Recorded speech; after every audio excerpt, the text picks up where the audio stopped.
CP9 was actually trying to stop Marco. Josie laughed evilly and slapped him. His arms have all turned into diamonds. If he slaps him, not to mention a human being, even a huge boulder will be instantly smashed into pieces. The leader of CP9 didn't dare to use his body to resist, so he immediately returned to defense, and then managed to block Josie's slap with offense instead of defense, and cold sweat broke out on his forehead. Seeing that his goal was achieved, Chaozi smiled and stopped being aggressive. There was no fierce pursuit, but the duty of holding down the 7 players, more defense and less offense, not trying to win, but trying not to make mistakes.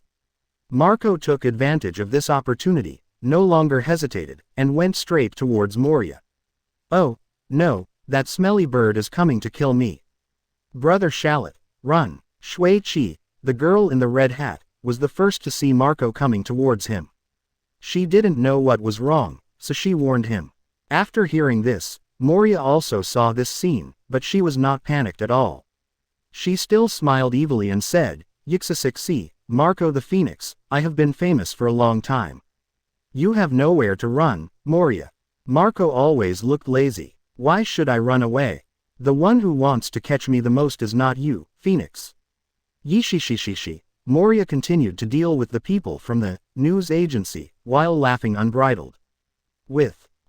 Marco noticed something in Moria's words and frowned. What do you mean? Just as he was thinking about Moria's meaning, the appearance of a figure interrupted his thoughts. After seeing this person finally, his speeding figure also stopped. In the direction he was looking, a young man who looked gentle, with a fair face and wearing triangular glasses was walking slowly towards this side, giving people a gentle and elegant feeling. Ishishishi, are you finally here?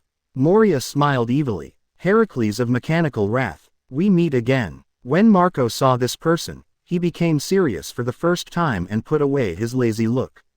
And it was not difficult to tell from his words that he had met Hercules before. Needless to say, it goes without saying that the person who can make this, Phoenix, treat him seriously is definitely not a small role. You know, whether it was the news agency, or the Bounty Hunters Guild, even a few members of CP9, people and the girl in the red hat, Shui Chi, have never made him serious. Ah, it turns out to be Mr. Marco the Phoenix. I really didn't expect to meet him here. I'm sorry. Hercules, a man with triangular glasses who looked like a nerd, was surprised at first when he saw Marco. Then he nodded politely to Marco. Marco, however, had no intention of being polite to him and asked solemnly, "Are you here to grab something too?" I don't think there is any need to answer this question. His information was originally stolen from our Germa group, and it should naturally be returned to its original owner. Hercules, the man with triangular glasses, said every word, said seriously. Ishishishi, this is not stealing. I just robbed a ship randomly. I didn't expect it to be your Germa group. Moria corrected. You can slowly explain this to the people in the group after I take you back. I am not interested in these things. I am here just to take you back with orders, Hercules said. Before Moria could speak, Marco answered, I'm afraid it's not up to you to decide. Lord Hercules, we people are not here just for fun. Are you going to stop me? Hercules tilted his head slightly. It's inevitable that everyone has the same goal. Marco shrugged. It seems that I can't take him away without defeating you. Anyway, I left in a hurry last time and couldn't tell the winner, so let's take this opportunity to compete. Hercules said calmly. Just what I want. Marco looked a little eager to give it a try. Ishishishi, you guys fight slowly. The thing is here. Whoever wins will get it. I won't accompany you. Moria's ghostly laughter suddenly interrupted the conversation between the two. As he was talking, he suddenly threw something that looked like a scroll into the sky, and then turned into a group of bats and retreated quickly in the opposite direction. His move immediately caused all parties involved in the war to stop and look at the scroll he threw up high. Don't worry about him for now, grab the things first. The leader of CP9 shouted. The other companies also reacted instantly, leaving their opponents behind and preparing to run in the direction of the scroll. They now had no time to tell whether the scroll was really what they wanted, and they were not sure whether it was Moria's attempt to make things happen. But even if there is only a 1/2 chance, they have to grab the thing first. Even if it is fake, they can just continue to chase it at worst. But if it is true, once it falls into the hands of others, it will be much more difficult to get it back than chasing down a mere Moria. Regardless of the strength of the people present, in terms of power, no party can steadily suppress the other party. No matter who gets the information, they will never give it away easily again. 67 disappear. 1. However, just when they looked in the direction where the scroll was thrown up and prepared to snatch it, the sharp-eyed people suddenly discovered something strange when they looked in the direction of the scroll. Just above the scroll, a huge translucent unknown energy body appeared. If the people present were not ordinary people, and they happened to look up to the sky because they were looking at the scroll, they would not have noticed this sudden appearance. A huge translucent unknown energy body in midair. What is that? The leader of the news agency muttered. Not good. Phoenix, Marco and the man with triangular glasses, Hercules, secretly said something bad at the same time. Just when the rest of the people were about to react one after another, a hoarse and erratic voice slowly came from above everyone's heads. Meteor, stone, noise, sound, G, G, G, G. As this hoarse voice came, the huge translucent unknown energy body above the crowd suddenly rioted, shining with chaotic and dazzling light.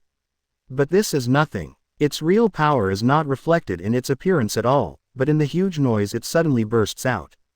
Just for a moment, this huge translucent unknown energy body suddenly exploded, and then there was an overwhelming sharp and hissing noise erupting from above, and shooting towards the bottom in a direction. The noise was so violent that it distorted the air and made it appear concretely. At this moment, every noise became like a bolt of lightning, striking downwards. Their brightness may not be as bright as lightning, but the power of the mixed sounds is even greater.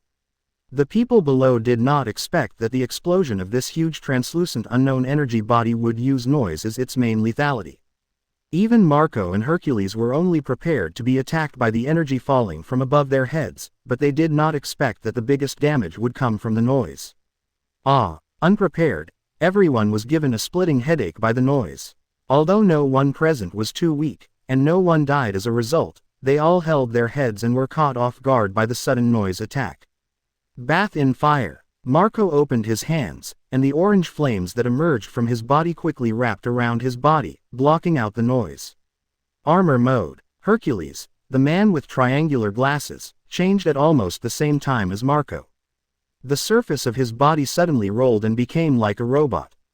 After rolling on the surface, the whole person had been covered with a layer of sharp edges. Covered by a bright metal casing. The others also showed their special abilities. Some with hockey used hockey, and those with devil fruit abilities used devil fruit abilities, and they all quickly isolated this noise attack. Sound attacks are actually not that rare, and devil fruit also has sonic attacks among its abilities, but this time it happened suddenly without any warning. If Moria, a madman, hadn't suddenly thrown the scroll into the air, they would never have noticed such a huge translucent unknown energy body above their heads. Where's the scroll? Shui Qi, the girl in red hat, was the first to notice something was wrong after blocking out the noise. Gone. The others quickly realized this, and all of them turned pale. There. Marco suddenly looked to the southwest, and his sight had already focused on a figure who was quickly moving away from this direction, his whole body shrouded in a black cloak. As he danced his hands, the orange flames turned into a pair of wings and took him flying over there. Fighter mode. The surface of Hercules' body, which had been transformed into an armored robot, rolled again, and his whole body instantly turned into a sharp fighter plane, flying out faster than Marco. Chase. The speed of the others could not be compared with the two, but they were not willing to give up just like that, and also chased in the direction of the two. This, meteorite noise, is indeed the final skill of primary sound wave manipulation. It consumes a lot of money. This one attack alone consumes a quarter of my daily stored calories. Fortunately, the effect is pretty good, even better than mine. It's even better than expected. Under the black cloak, the corners of Bly's mouth were slightly raised. In his hand, he was holding something like a scroll. Yes, the meteorite noise before was exactly his creation. This is somewhat similar to the vitality bomb in another comic book, Dragon Ball. The lethality is of course not that exaggerated, but the interference ability is nothing to say. None of the people from all the forces who were competing for this scroll were weak. Even the weakest was at the 4-star bounty hunter level of the Bounty Hunters Guild, comparable to an ordinary Marine Colonel level officer. But under this